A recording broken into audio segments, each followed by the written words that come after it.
Salam alaikum. Donc, toujours avec les espaces séparés, même si on n'a pas encore parlé des espaces séparés. On fait juste des rappels sur les ensembles fermés, parce que je pense dans les vidéos, on a exposé les espaces, les ensembles fermés et les points limites et des choses comme ça. Je pense que j'ai pas pris plus de temps pour les détailler. Donc, du coup, on va avoir besoin d'une sorte de motivation avant de parler des espaces séparés. D'accord?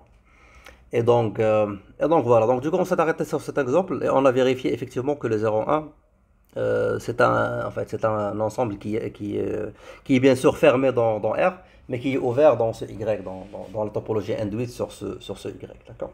En fait, de la même façon, le 0,1, on peut faire la même chose pour la deuxième partie de Y, qui est le 2,3, d'accord? En fait, le 2,3, bien sûr, le 2,3, il est ouvert, pardon,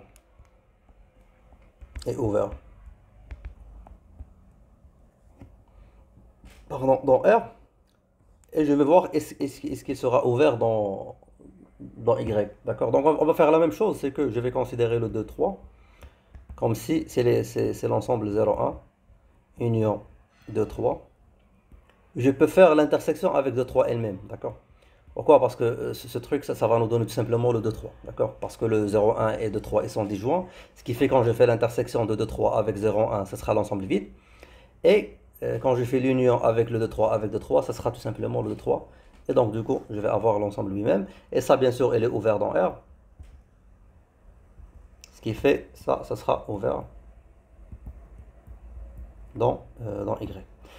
Donc voilà, donc comme je dis, il faut faire attention. À chaque fois tu dis qu'un ensemble qui est ouvert, là tu vois que le 2-3, bien sûr, avec le 2-3 qui ne sont pas inclus, tu vas dire toujours que ça sera ouvert, mais là tu parles ouvert dans R, d'accord? Donc il faut toujours dire ouvert ou fermé relativement à quel espace.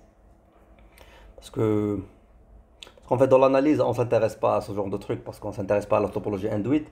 Quand on dit qu'il est ouvert, un intervalle qui est ouvert ou un ensemble qui est ouvert, là on parle automatiquement, ou bien implicitement, on considère l'espace topologique R, ou bien l'espace métrique R. Par contre, quand on est dans le cas de topologie, il faut bien faire attention. euh, Quand tu dis c'est ouvert ou fermé, c'est relativement à quel ensemble. D'accord? Et donc, du coup, ce qu'on peut voir, c'est que, une remarque sur cet exemple qui est intéressante, c'est que le 0,1 et le 2,3, les deux sont ouverts dans Y. D'accord? Par contre, on peut voir qu'ils sont des compléments. D'accord? Parce qu'ils sont une union disjointe par exemple, pardon, parce que Y, c'est une union disjointe de 0,1 et de 3.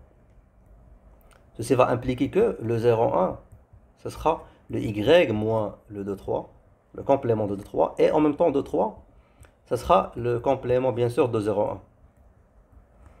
Et puisque ça c'est ouvert, on vient de le montrer,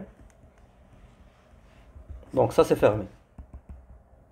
Et puisque ça c'est fait ouvert, c'était le premier exemple, donc ça c'est fermé. Et donc du coup on peut voir que ces deux ensembles en fait ils sont ouverts et fermés en même temps. D'accord? Donc comme ce qu'on a montré pour la topologie discrète. Donc du coup, un autre exemple où bien sûr on peut avoir un ensemble qui soit ouvert et qui soit fermé en même temps. Comme on peut avoir bien sûr un ensemble qui n'est ni ouvert ni fermé. Donc rappelons, quand tu fais le 0,1, donc même dans R, ça c'est ni ouvert ni fermé, d'accord? Parce que c'est pas ouvert parce qu'il contient le 0, tout simplement, qui est un élément de frontière. Donc n'importe quel voisinage je vais prendre autour de 0, il ne va pas être totalement inclus dans 0,1. Et de la même façon, si tu considères le complément, ça sera tout simplement le moins l'infini 0 qui n'est pas inclus, union le 1 qui est inclus, plus l'infini. Et de la même façon, son complément va contenir le 1 qui est dans sa frontière. Et donc du coup, ça sera pas ouvert, ce qui fait le 0,1 ne va pas être fermé. Donc on peut voir que c'est ni ouvert ni fermé. D'accord? Donc, et donc voilà.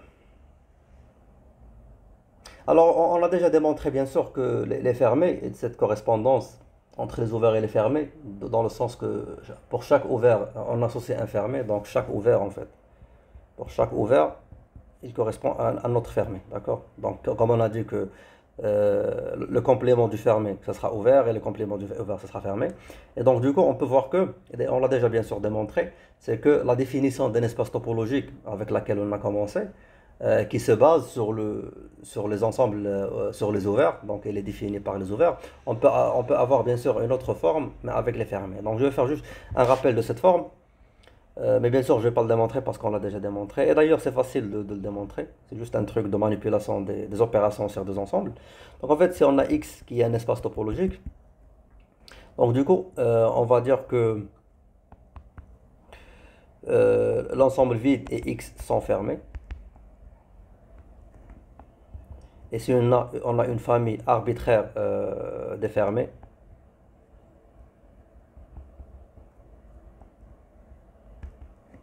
l'intersection de c'est alpha de i, donc l'intersection de cette famille arbitraire est fermée. Et la même chose si je prends une famille, mais cette fois-ci qui est finie, donc on va dire c'est k de 1 jusqu'à n défermée, l'union de cette famille finie, ça sera fermé. Donc ça c'est analogue à la définition de topologie à travers les ovaires, dans le sens que d'abord on a l'ensemble vide et X, ils sont ouverts, donc ce qui fait bien sûr que leurs compléments qui vont être tout simplement l'ensemble vide et X eux-mêmes sont fermés. Et la même chose, on a la définition par rapport à la famille arbitraire, l'union d'une famille arbitraire des ovaires, c'est un ovaire, ce qui fait avec le complément, ça va être une intersection d'une famille arbitraire défermée et fermée.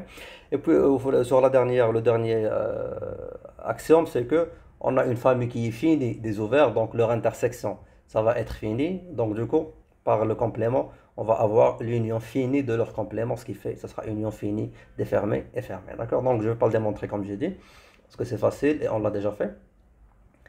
Et donc du coup, ce qu'on peut remarquer de cette définition, c'est que on peut, comme la topologie elle est caractérisée par, par une famille des ovaires, d'accord? Parce que quand on parle de topologie, on parle des ovaires.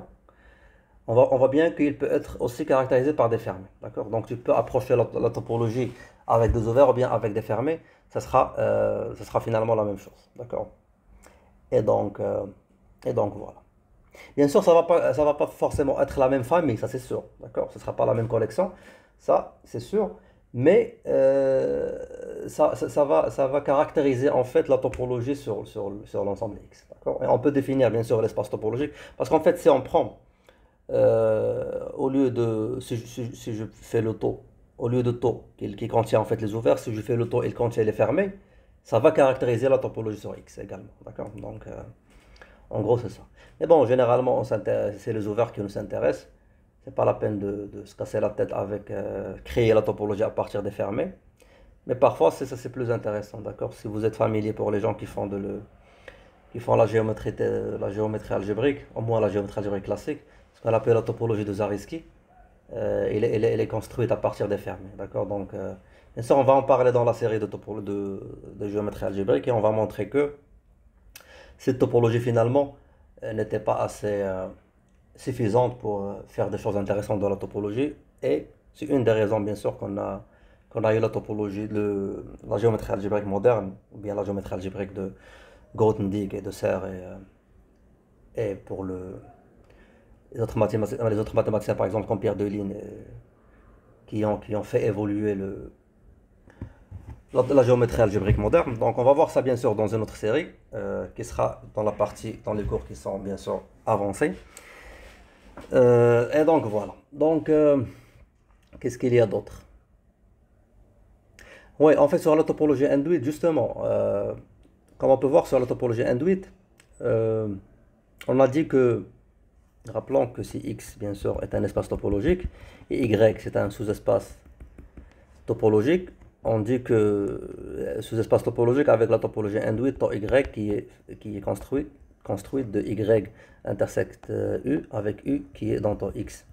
Alors, la question qui se pose, U dans tau X, bien sûr, U qui est ouvert, est-ce qu'on a une autre forme qui est analogue pour les fermer, d'accord? En fait, on a bien sûr ça, c'est que dire que dire qu'un ensemble A est fermé dans le sous-espace Y, ceci implique que le A s'écrit sous la forme de Y intersecte C avec C qui est, euh, qui est fermé dans X. D'accord? Donc on va bien sûr démontrer ça. Peut-être on va appeler ça, c'est une proposition. pas une bonne couleur. On va faire un truc. Voilà, donc proposition. On va la démontrer. En fait, la démonstration, elle est simple. Il y a deux façons. Soit on va montrer les deux implications, chacune à part, mais on peut faire tout simplement un truc d'équivalence en utilisant des relations sur les ensembles, bien sûr, qu'on a déjà démontré, qu'on a déjà vu et démontré dans le cours de concepts fondamentaux. Donc, ça sera quoi comment on va voir la démonstration? En fait, A est fermé dans Y. Voilà, dans Y. Ceci implique par définition du fermé que le Y moins A est ouvert dans Y. Puisque c'est ouvert dans Y, donc du coup, par définition de topologie induite, le Y moins A, il va s'écrire sous la forme Y intersection, on va dire un U, avec U qui est ouvert dans X. D'accord? Et donc du coup, en fait ça c'est une équivalence, ça c'est pas vraiment juste une implication, même ça c'est une équivalence. On peut voir bien sûr que les deux implications sont correctes parce que c'est A il est fermé. Bien sûr c'est équivalent à dire que Y moins A est ouvert dans Y parce que ça c'est une définition. Et la deuxième équivalence vient du fait bien sûr que par définition c'est de la topologie induite. La deuxième ce sera aussi une équivalence. Parce qu'il faut faire attention, si je garde uniquement des implications, là on va montrer uniquement dans un seul sens, d'accord? Et donc du coup, le fait d'avoir Y moins A est égal à Y intersection U, ceci implique que, bien sûr ceci est équivalent même à dire que, puisque A c'est le Y moins A, d'accord? Ce qui est maintenant égal à Y moins Y intersection U. Donc la première c'est juste dire que puisque le Y moins A c'est le complément de A, donc ce cas le A ce sera le complément de Y moins A. Et puisque le Y moins A est égal à Y intersection U, je peux écrire Y sous la forme de Y intersection X, d'accord? Parce que Y il fait partie de X, donc Y est égal à Y intersection de X moins Y intersection de U. On sait très bien que le complément ou bien la différence d'ensemble, elle est distributive par rapport à l'intersection, ça bien sûr on l'a démontré dans un exercice sur le concept fondamentaux, donc ça c'est égal tout simplement à Y intersection X moins U. Et puisque U est ouvert dans X, ceci implique que, on peut écrire ça sous la forme de Y intersection C, donc C c'est le X moins U, ce qui implique que X, ou bien c'est équivalent toujours à dire que C, qui est le X moins U, est fermé dans X. Et donc du coup on arrive à écrire le A qui est fermé dans Y sous la forme de l'intersection de Y avec un ensemble qui est fermé dans X. Et donc du coup, on a démontré la proposition sans faire les deux implications à part, d'accord? Donc sans faire l'équivalence dans un seul coup, d'accord? Et donc voilà.